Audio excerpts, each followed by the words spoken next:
जय श्री कृष्णा। प्रिय दर्शकों, आप सभी का स्वागत है हमारे इस YouTube चैनल पर।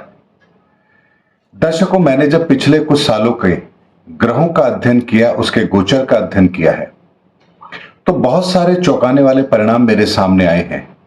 और जब उनको मैं क्रमबद्ध तरीके से रखता हूं और उसका एनालिसिस करता हूं, तो एक बात मुझे स्पष्ट तौर पर नजर आती है कि वर्तमान के अंदर प्रकृति ने, ईश्वर ने, परमात्मा ने सारे नियंत्रण अपने हाथ में लिए हुए हैं और वो किसी बड़े परिवर्तन को करने के लिए तैयार है। यानी मैं दावे के साथ कह सकता हूं कि वर्तमान में जो कुछ भी हो रहा है वो सब कुछ केवल और केवल उस ईश्वर, परमात्मा और उस प्रकृति के कारण से हो रहा है, उसकी इच्छा से हो रहा है और वो ऐसा चाहती है, इसीलिए ऐसा हो रहा है। चाहे आप किसी भी घटना को उठा करके देख लीजिए, उसमें मानव मजबूर है उस कर्म को करने के लिए और प्रकृति ही उस काम को सही करने के लिए और उस काम को बिगाड़ने के लिए या उसके परिणामों को प्रभावित करने के लिए स्वयं नियंत्रण को अपने हाथ में लिए हुए है। और यहां यदि मैं आपसे एक बात कहूं, भगवान श्री कृष्ण की वो बात कि मनुष्य के हाथ में कर्म करना है, फल देना ईश्वर के हाथ में है। और ये बात मैं क्यों कह रहा हूं, ये मेरे अपने विचार नहीं है, मैं आपको लॉजिकली और ग्रहों के आधार पर यह बात आज आपको बताता हूं। दर्शकों, 2019 दिसंबर 2019 ब्रह्मांड में एक परिस्थिति बनती है। 6 ग्रहों की युति एक ही राशि में बनती है और उसके ठीक 3 से 4 महीने के अंदर अंदर ये पूरा संसार एक भयंकर महामारी को फेस करता है, जिसे आप और हम कोविड के नाम से जानते हैं। और उसके पश्चात अगस्त माह के अंदर अर्थात 15 अगस्त के आसपास ब्रह्मांड में फिर ऐसे ग्रहों की परिस्थिति बनती है जो जैसे किसी बड़े सुधार को रिप्रेजेंट कर रही है। यानी पहले ग्रहों की परिस्थिति का बनना, फिर महामारी का आना उसके 3-4 माह बाद, और उसके 3-4 माह बाद परिस्थितियों का, ब्रह्मांड में जो ग्रहों की परिस्थिति है उसका सुधरना, यह क्रमबद्ध तरीके से हो रहा था। और हमने देखा भी, इसका व्यापक असर भी देखा कि जब ब्रह्मांड में ग्रहों की परिस्थिति बनी तो 3 से 4 महीने लगे हम पर उसका प्रभाव आने में। और 3 से 4 महीने के बाद जब वो परिस्थितियां सुधरी ब्रह्मांड में ग्रहों की, तो उसके बाद हमने अक्टूबर नवंबर तक 2020 की यदि मैं बात करूं तो बहुत कुछ सामान्य होता हुआ भी देखा। लेकिन बात यही नहीं रुकती है। फरवरी माह के अंदर, यानी फरवरी 2021 के अंदर, 9 फरवरी 2021 की यदि हम बात करें तो उस दिन फिर ब्रह्मांड में ग्रहों की, वही 6 ग्रहों की युति बनती है। और उसके ठीक 3 महीने के बाद में, 3 से 4 महीने के अंतर पे हम मई 2021 का वो मंजर देखते हैं जो आपको, हमको, सबको अच्छी तरह से याद है, जो हम अपनी जिंदगी में कभी भूल नहीं सकते। यानी फिर वही 6 ग्रहों की युति बनती है और फिर वही महामारी आती है।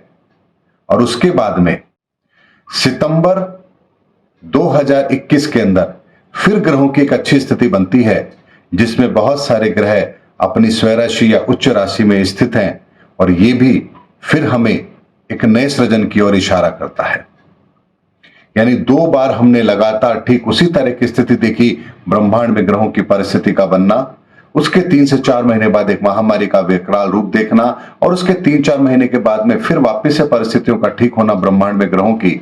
और यह क्रम हमने 2 बार देखा। बात यही समाप्त नहीं होती है।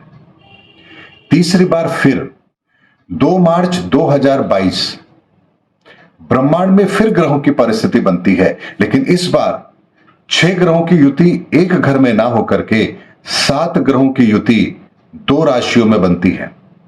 अब यहां पर आप देखेंगे कि ग्रहों का 2 राशियों के अंदर विभाजन हो रहा है, लेकिन फिर उसके बाद में कुछ परिस्थितियां बिगड़ती हैं। और अभी भी हम पूरी दुनिया के अंदर देख रहे हैं, भारत में भी देख रहे हैं कि कोविड के केसेस अचानक से बढ़े हैं, परिस्थितियां थोड़ी विकराल हो रही हैं, आर्थिक मंदी के संकेत हमें पूरी दुनिया के अंदर मिल रहे हैं। यानी एक उथल फुथल इस समय भी पूरी दुनिया के अंदर चल रही है। लेकिन इस बार ये उथल फुथल या ये महामारी इतने प्रबल रूप में हमारे सामने नहीं आई, क्योंकि इस बार ये ग्रहों की जो युति थी ये दो राशियों में मिलकर के बन रही थी, किसी एक राशि में नहीं बन रही थी। लेकिन फिर परिस्थितियों का उसी तरह से बिगड़ना और फिर उसके बाद में अगस्त माह के अंदर 21, 22, 23 अगस्त के आसपास वापस से ब्रह्मांड में ग्रहों की ऐसी परिस्थिति का बनना जैसे आपने संसद में कोई कानून पास कर दिया है और अब उसके राष्ट्रपति के साइन भी हो चुके हैं उस पर, और अब वो जनता के ऊपर एप्लीकेबल होना ही होना है। ऐसी ग्रहों की परिस्थिति का निर्माण ये 22, 23, 24 अगस्त के आसपास, जब मैंने आपको 2 वीडियो पहले भी दिए हैं इसके संदर्भ में, वहां पर बन रही है, जो एक धनुष की आकृति में बन रही है। और जैसे शनि ने धनुष पर प्रत्यंचा चढ़ाई है 8 बाणों की, और वो किसी बड़े लक्ष्य की ओर अपने इस धनुष को किए हुए हैं और एक ब्रह्मास्त्र का प्रयोग कर रहे हैं जो संसार के अंदर परिवर्तन ला कर रहेगा। अब दर्शकों, यदि 2 से 3 साल के अंदर बार बार एक ही तरह की परिस्थिति का बनना, बार बार हमें उसी तरह के रिजल्ट का मिलना, और उसके बाद एक बड़ी विचित्र स्थिति का बनना, और अब यह परिस्थिति 2025 में बनेगी, यानी इस सुधार की प्रक्रिया का असर अब हमें दिखना शुरू हो जाएगा, और 2025 में वो महाविनाश की लीला भी लिखी जाएगी जब कोई भी काम शेष नहीं रहेगा परिवर्तन का।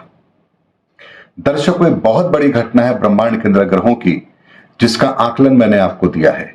ये साधारण परिस्थितियां नहीं है। मैं बहुत लंबे समय से ग्रहों का अध्ययन करता आ रहा हूं, ज्योतिष पर मैं शोध करता रहा हूं, लेकिन मैंने इतने लंबे समय तक कभी भी इस तरह से परिस्थितियों का बनना, बिगड़ना, फिर ठीक होना, फिर बिगड़ना, और उसके इतने व्यापक इंपैक्ट मानव सभ्यता पर पड़े, ऐसा प्रभाव मैंने पहले कभी भी नहीं देखा। कम से कम पिछले 100 साल के कालखंड के अंदर तो ऐसा नहीं हुआ है।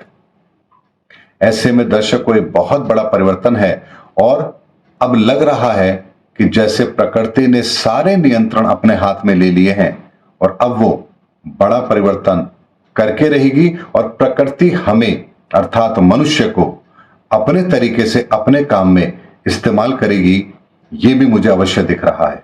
तभी मैं देख पा रहा हूं कि बहुत से ऐसे लोग जो सभ्य हैं, उनकी मति भी भ्रमित हो रही है, और ऐसे लोग जिन्हें इस संसार में तुच्छ समझा जाता था, उन्हें भी ये परमात्मा शक्तियां दे रहा है।